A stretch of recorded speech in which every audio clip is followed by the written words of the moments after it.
everyone, it's Ashwin Rao. Today's video brings you some further perspectives and somewhat of a brand overview on emerging Indian shoemaker Blackbird. Now, I've had a number of videos that have gone through some of the Indian shoemakers such as Oblum, Blackbird, and Bridlin shoemakers, all whom have essentially raised the profile and prominence of Indian shoemakers throughout the world. Blackbird has done so by offering incredible pricing in hand-welted, hand-lasted shoes, and further struck the appeal of many shoe enthusiasts based on some of the designs that they were offering. And as you can see through this set of shoes, that these are all relatively elegant and unique designs that are typically reserved for the highest end of shoemaking. Yet these pairs are all affordable for in the region of $300, which has been unheard of for a hand-welted, hand-lasted shoe that is hand-bottomed with hand-sewn outsoles at this level of craftsmanship and featuring these specific designs.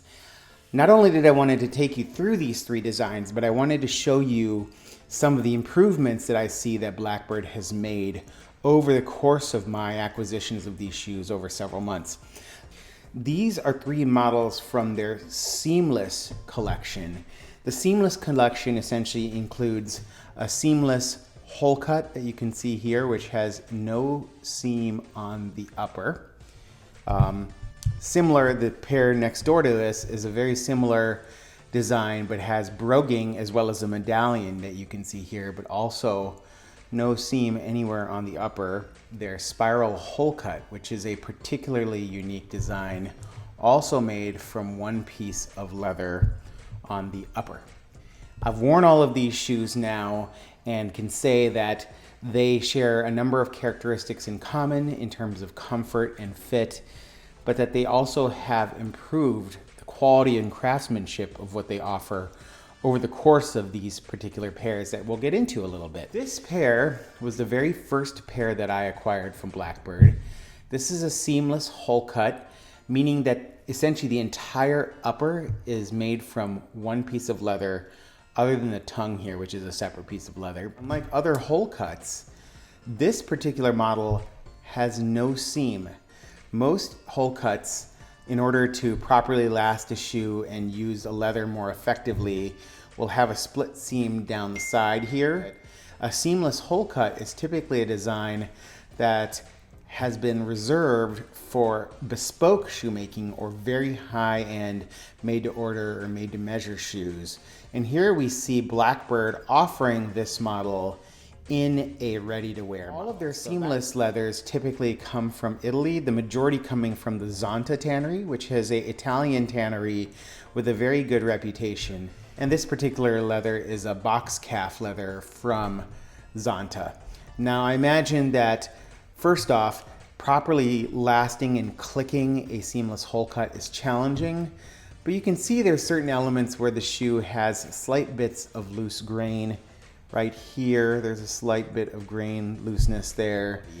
But you can see some of the lasting marks here, some of the strain marks that are on the leather from the lasting process that are a little less refined. Now, I've seen this in models high-end as George Cleverly and John Lobb, but at the same time, I wanted to point you that there are going to be a few flaws when you are acquiring a high quality piece of footwear at this price point. I also noticed was that the finish on the edge dressing here was readily coming off and revealing kind of brown undertones.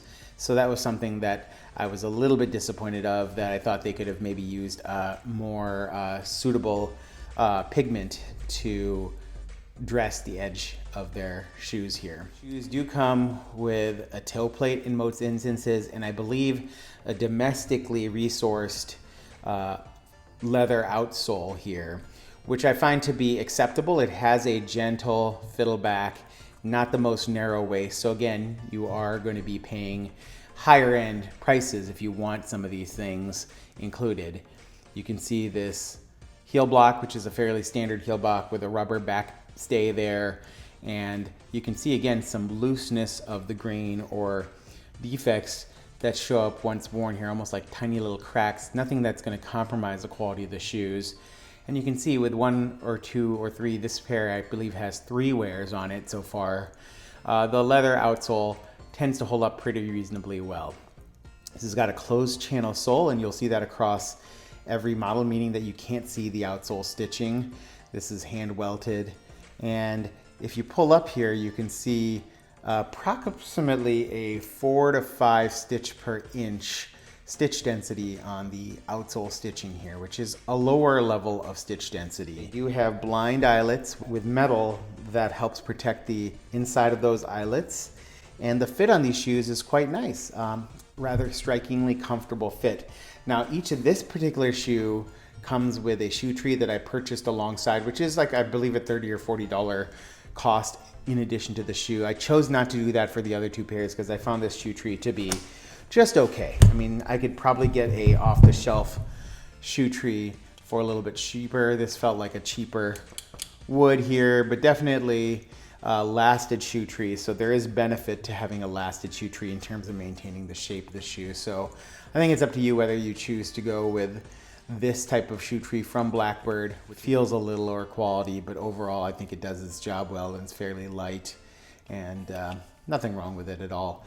And the other thing that I wanted to note is that Blackbird uses fully lined insoles with a bit of this synthetic cushioning on the insole, which makes it feel like a cheaper shoe. I've suggested that eventually they replace that with a half leather insole so that those of us who enjoy welted footwear and enjoy higher quality leather will enjoy the feel of these shoes as well, rather than feeling like your feet are on a synthetic piece. But that can be easily removed and replaced if needed, or should you desire. Now you can see that this leather has aged reasonably well despite the 3 wears. There's only a little bit of creasing along the vamp here. And overall, I think that this suggests that this shoe will hold up quite well. So other than probably choosing a slightly lower grain Zonta leather, other than choosing a slightly lower level or grade Zonta leather, I think that that was probably done to save costs. Other things that you will notice is that this is a generally well-constructed shoe.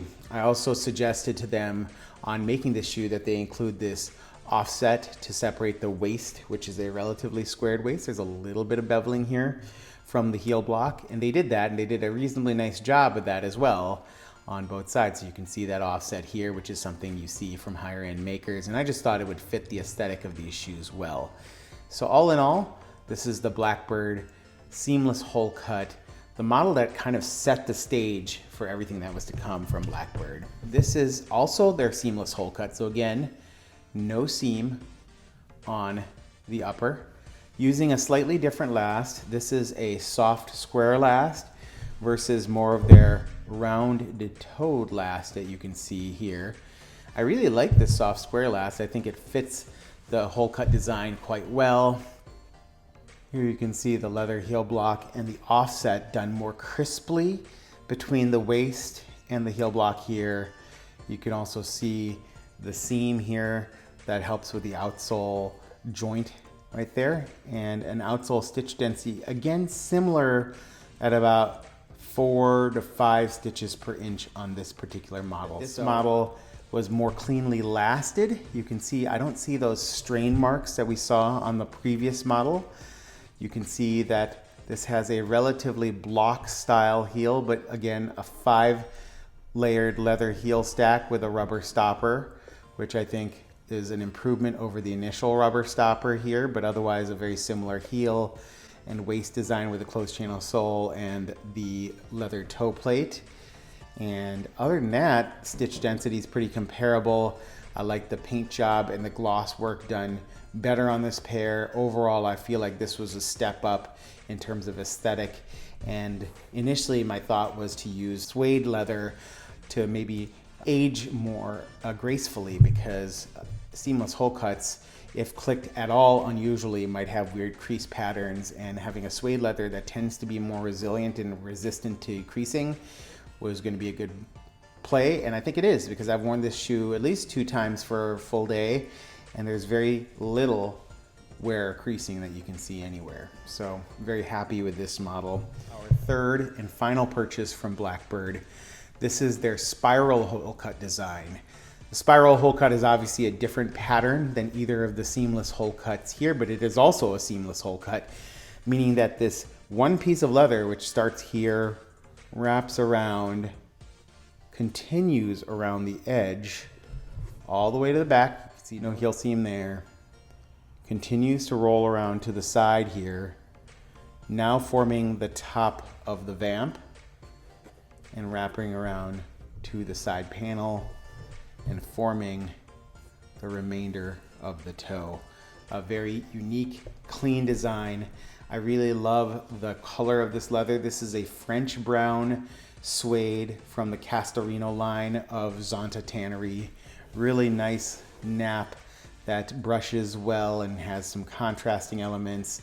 I just find that the contrasting stitching that they did on the upper with a natural stitch is really, really well. And what you can see here is that they have actually upgraded their outsole stitch density. We're now at the neighborhood of 8 or so, maybe 9 stitches per inch. None of these shoes, by the way, have a blinded waist. You can see the stitching along the waist here, which is not a criticism at all. Even Gaziano and Girling and others don't do that. This is typically reserved for hand welted shoes at a higher price point. Blackbird has been improving their offerings since their get up. I think that when they were initially in the market, they weren't offering imported leathers, but now they do, and the Zonta Tannery is a very well-regarded tannery, and I can highly recommend their Castorino suede leather, which I think is really, really nice. Reminds me of CF Stead Janus suede in its handle.